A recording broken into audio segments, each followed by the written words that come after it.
in the past year, it went from $44 to $72. So I just went grocery shopping and I spent $102. And this is what I got. I told myself I would never cry on the internet because I think that's so lame, but... Oh my gosh, it finally happened because Americans are on the brink of bankruptcy, and this money story just keeps going from bad to worse. Because first is inflation. Rampant inflation is eating away at Americans' disposable income. I'm talking about sky-high grocery costs and rent prices that are just creeping out of reach for a lot of people. In this video today, I'm gonna go over some TikToks and some data just to show how expensive things are these days. But first, comment down below, how has inflation been affecting you in the past year? What is the area or category that's hitting you the hardest? According to Bankrate, 56% of Americans lack the ability to cover a $1,000 emergency, with 35% of people saying that they'd have to borrow money in order to cover it. Now, that's probably due to most Americans not knowing how to handle money whatsoever and buying stuff that they don't need. But that still doesn't take away the fact that everyday necessities are getting more and more expensive. In fact, take a look at this chart that just came out. Notice anything that's important on there? Now let's see this guy's video on some basic stats about inflation these days. But first, thanks to all the new subscribers that came along last week. I did my financial ruin tier list video that did pretty well, but just thank you to you guys who subscribed. It really helps out the channel and helps me make these videos. Oh my gosh, it finally happened because Americans are on the brink of bankruptcy, and this money story just keeps going from bad to worse. Because first is inflation, which is up in the month of August at 3.67%. And you might think to yourself, well, that's no big deal. It's just 3.67%. But this is your money. And it means for every $1,000 that you make, you're really only able to buy $963 worth of goods because that remaining $300 and change is just inflated away. And to make matters worse, the inflation in our economy isn't confined to just avocado toast or the occasional cup of coffee. It's actually taken root in the most important things that we buy every day, like gasoline and the cost of keeping a roof over your head. Gasoline prices in this country are getting out of control, and rent prices have increased every month for the last 40 months. That's over 3 years of month over month, the basic cost of having a place to live has increased. Now, he posted that video towards the end of 2023, and now being in the middle of 2024, inflation is kept around the same rate at 3.3%. Now, the bad thing about inflation is, although that the rate of inflation has decreased dramatically, it doesn't mean prices are going down. Prices are still going up, just a lot slower. So that big jump that we saw in 2022, that was at 9%.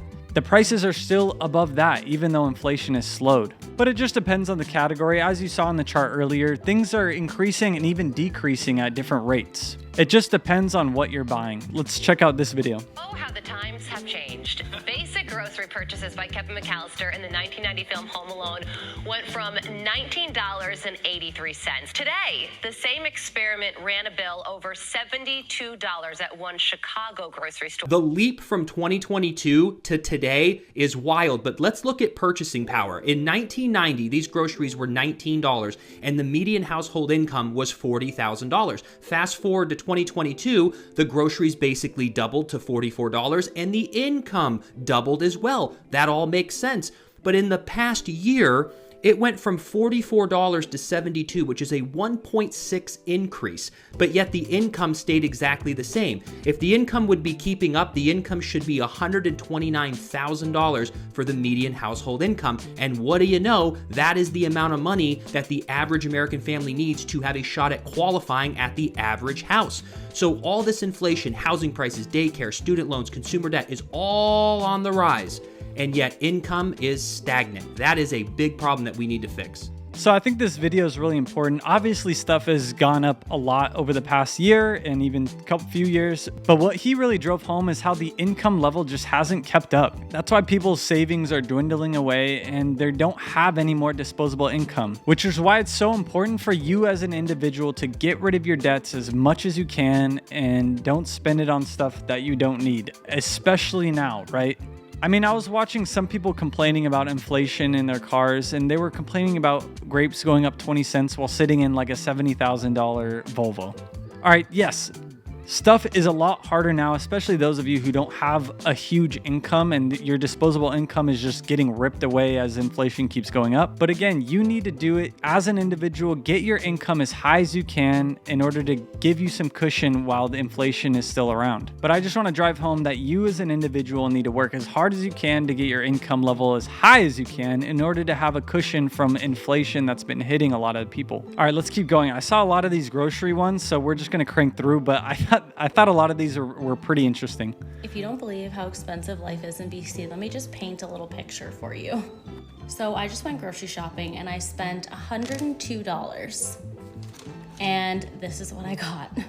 A pack of salami, some sausages, some blackberries, raspberries, some soup. My kid really likes that stuff. I got some bagels. I got a case of these little yogurt things he likes. I got a melon, some eggs, and a chicken for $102. Do you know how long this food's gonna last me? Probably like 2 to 3 days. So you're supposed to spend $300 to $400 to $500 a week just to feed your family now? Like, that's sick. That is absolutely sick. Yeah, I mean, those weren't outrageous things to buy. Like, that's kind of why people are complaining, because these are everyday items that are just going insane. So I pulled up this website. It has a bunch of stuff about like produce and groceries. So like, look at chicken. Chicken has gone from $1.44 price per pound on average in 2021, and it's at $2 now, right? Like, chicken's cheap. I mean, I get chicken all the time. Chicken's like the way to go. But yeah, I mean, chicken's up however much percentage that is. All right, what about eggs? Eggs had that crazy spike in 2023. I don't know. People were like hoarding eggs. It was like almost $5 on average. But they crashed like crazy, and they're at $2.70. But before, in September 2020, it was $1.35 for a dozen of eggs, and now it's $2.70. Ground beef, another staple. So 2020 was around $4, and now it's $5.33 a pound. Milk, all right, milk, $3.20 a gallon in May 2020. Now $3.86. Yeah, so those are just some examples of like everyday items that are kind of staples for people, and see how much they've gone up is pretty crazy. All right, let's check out this guy's grocery haul. So I just got back from the grocery store. That's what I got. I got 20 ramen noodles, okay, 2 pounds of beef, tortillas, seasoning, lettuce, tomato. That's $35 worth of groceries. I'm flabbergasted. This is fucking ridiculous, you guys. When are we gonna do something about this? Yeah, I mean, is ramen like $1 for one of those things now? I mean, that's insane. All right, let's check out this guy's grocery haul. Okay, just got back from the grocery store. I had to buy a couple of things. This is what I got. Some cereal, some milk, laundry detergent, deodorant, and toothbrushes. 5 items. Local Target. I live in a suburb of a medium-sized city. It's not like I, bought this stuff in Times Square. 5 items. Guess how much it was? I actually forgot how much it was, so let me guess. $54. Just guess. Well, here's the receipt. That's today, December 1st, 2023. $51. That was close. And 5 cents. Now, minimum wage in the state that I live in is $13.65. Gross daily wage is about $109, 69%-ish take home. That's $75. I would have to work almost a full day just to buy these 5 items.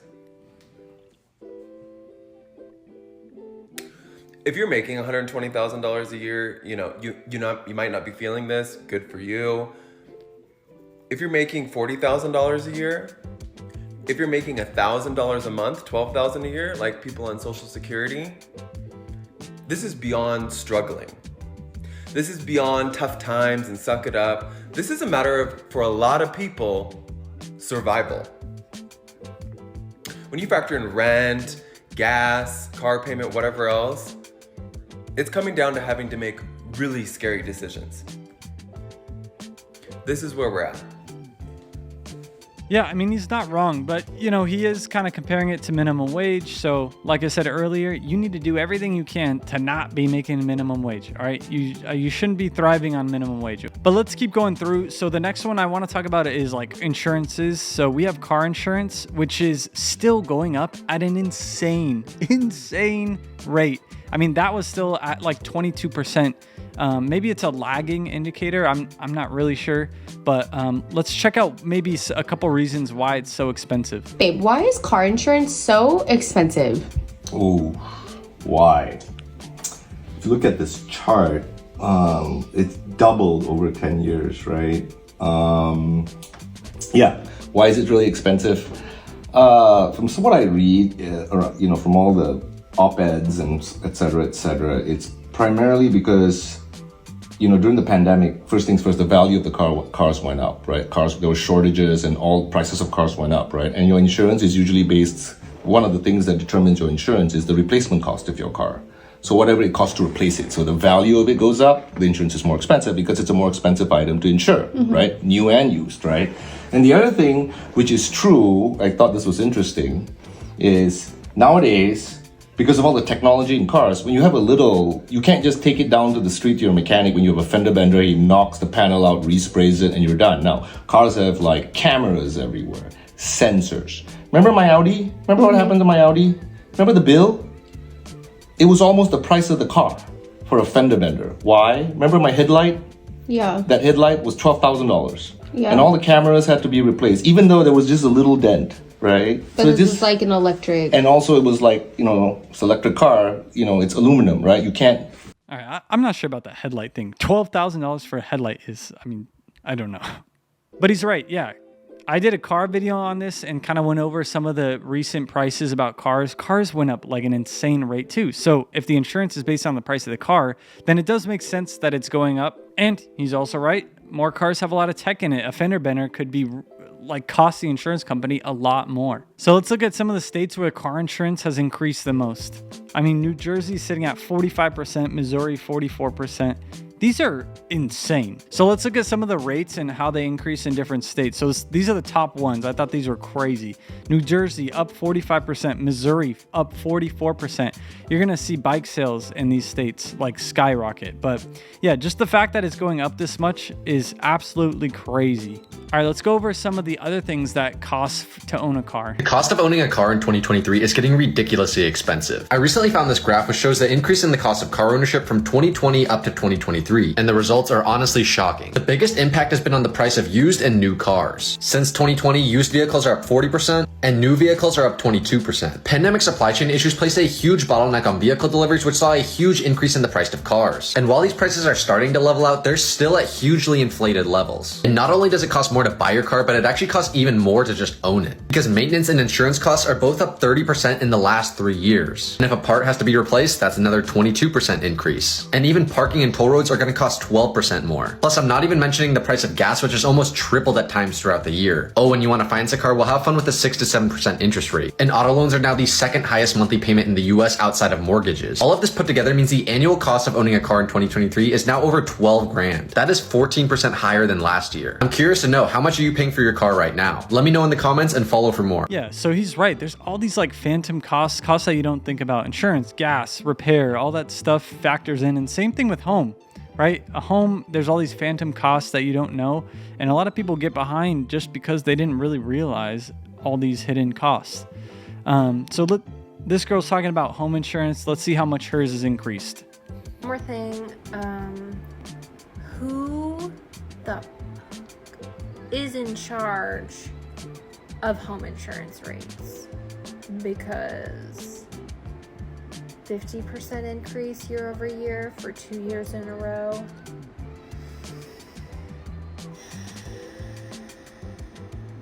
This is unsustainable. I also did a housing video. You could go check that one out after too, talking about how much home prices, just the prices in and of itself, has moved up. And now that insurances are moving up, a lot of people who are kind of on the edge of their budget for a house are getting priced out, and they might be falling behind just because the insurance keeps costing more and more each month. Now, we can't skip out on fast food. You know, you're hungry, you're going through that drive-through. Let's see how much this girl's paying for her McDonald's order. Please tell me why I just went through McDonald's to get a Diet Coke. And I was on the phone with my husband while I was ordering, and he's like, wait, you're at McDonald's? Get a Filet-O-Fish sandwich. He's like, get me two. It's Friday and Lent at McDonald's. We're like, great, I'll just eat that for lunch and then we'll make something else for dinner. So, whatever, I ordered 3 Filet-O-Fishes in a separate order because she wouldn't let me add it on to my Diet Coke order. Anyways, that's a whole nother story. It pissed me off. Pull around, order 3 Filet-O-Fishes, not the meal, just the sandwich. She clarified. She said, the sandwich or the meal? And I said, just the sandwich. And she said, 3 of them? And I said, yes. Tell me why it was $17 for 3 Filet-O-Fishes on Friday during Lent at McDonald's. I'm not crazy. I sat there and blinked my eyes, and then I just pulled away because I was so angry, which probably was rude, but like, $17 for 3 Filet-O-Fishes at McDonald's? Are you kidding me? I like how she just kept saying on a Friday, like prices change. Now, I did hear about Wendy's, how they were going to test out surge pricing. So their menu was going to change like the price of items each hour based on the demand. So like during lunchtime, they're going to increase the cost. I think they got rid of that because people were pissed. I know somebody who recently went to Wendy's by themselves and their order was, can you guess? Here, guess right now. Their order by themselves for Wendy's, $27. Now, I mean, you could, I don't know how much they're eating, but $27, you could probably buy a Wendy's for $27 in like the 90s. But that's just fast food, right? Like, you know, you don't necessarily need to get fast food. You can go buy, you know, plus 30% ground beef at the grocery store. But one thing, where are you going to live? Home prices are out of reach for many people. So you got to rent, right? Rent. I told myself I would never cry on the internet because I think that's so lame. But I just got our rent renewal thing for our apartment complex, and it's going up by $300 a month. $300 for a 1-bedroom apartment that is not updated in any sort of way. And our complex doesn't even have like nice amenities. Like, we have a tiny pool and a tennis court. Like, this is not a luxury apartment complex. We already pay, with all the fees and everything included, $2,000 a month, and now we're going to be paying $2,300 a month for this tiny apartment. And that's just so frustrating. I don't understand how people can live in this world anymore, and I just don't want to move again because that's so much work and more money, and it's stressful trying to find another place, and it's just so annoying. And now I feel like I need to get a new job, and I just got this job and I like it, but it's not paying me nearly what I need. And so now I'm gonna have to go through applying to jobs again, which I did for like a whole year plus until I found this job. So I'm gonna have to go through all of that again. It's just not fair. So I went over the average rent prices in my tier list video, and it's sitting around $2,000. So she's right around the average. And unfortunately, it sounds like she just kind of started her career. She got into an apartment, paying her bills, and it's going up $300. And that's tough. I feel for her. I mean, she's talking about having to move to a different spot already. She just got there, and she said she wouldn't cry, but you know, she started to. But what about stuff, right? I mean, people need to buy stuff. So let's hear how much stuff has gone up. Just another example of why it is so expensive to live in 2024. I need to buy a new mattress for my kids, and so I went in my IKEA history to just click and reorder this mattress that I got. I ordered this in November 2021. I got a mattress and a dresser. So the mattress was $179 and the dresser was $129. Remember that.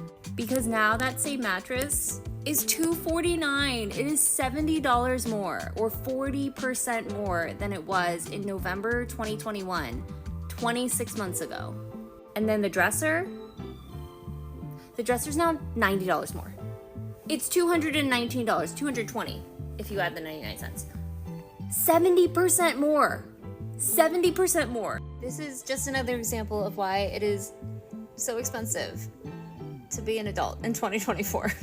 I thought this one was really good because she picked out the same items as 3 years ago and they're that much more. Looks like your kids have to sleep on the floor. I'm just kidding. But the last thing I want to talk about is something called shrinkflation. That's where even though the prices, let's say the prices stay the same, companies will just shrink the stuff that they give you. So it's kind of like, you know, reverse inflation, but it's like still inflation. All right, let's check this out. Soft toilet paper used to have 425 sheets on a roll. The new one has 320. Wow. The ice cream tubs used to be a half gallon, 2 quarts, then 1 3/4 quarts. They've now trimmed down to a svelte 1.5. Dishwashing detergent? Well, this is Dawn. The current 7-ounce little bottle is now 6.5 ounces. So you lost half an ounce. The old one was 14.5 ounces. The new one is 12 ounces. Gatorade. Forever, it's come in 32-ounce bottles. Yeah. The new one is 28, so you lost 4 ounces.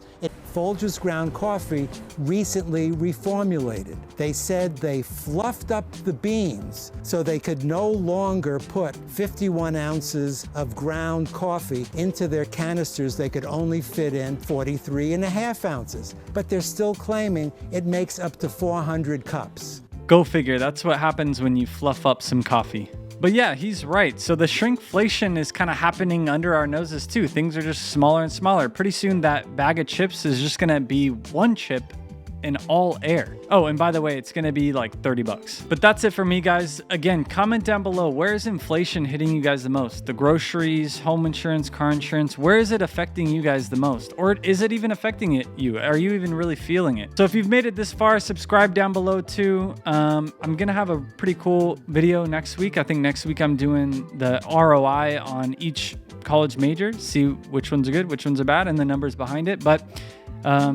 so long.